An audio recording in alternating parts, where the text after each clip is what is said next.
বড় জীব, যার জন্য পেট ভর্তি আছে, ও খেয়েছে। আমরা এটি ঘাটাল থানার পুরান গ্রামে ভুঁয়ের পুকুরের পাড়ে যে বাসিন্দা আছে তাদের ওখান থেকে উদ্ধার করলাম। পশ্চিম মেদিনীপুর জেলার ঘাটাল থানার কুরান গ্রাম থেকে উদ্ধার প্রায় 500 গ্রাম ওজনের ক্যামেলিয়ান। খবর পেয়ে বন দপ্তরের কর্মীরা গিয়ে ক্যামেলিয়ান উদ্ধার করে নিয়ে আসে।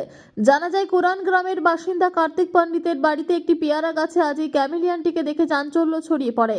তারপরে বন দপ্তরের কর্মীরা গিয়ে উদ্ধার করে নিয়ে আসে। তবে বন দপ্তর সূত্রের খবর ক্যামেলিয়ান এখন বিলুপ্ত প্রায়, তাই ক্যামেলিয়ান দেখা মাত্রই বন দপ্তরে খবর দিন।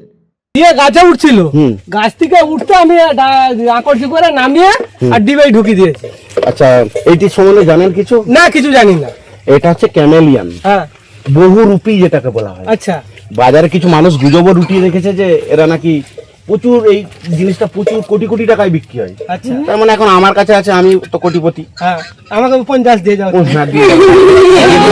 কিন্তু এটা টোটালটাই ভ্রান্ত ধারণা। এ বাজারে বিক্রি হয় না, কিছু হয় না।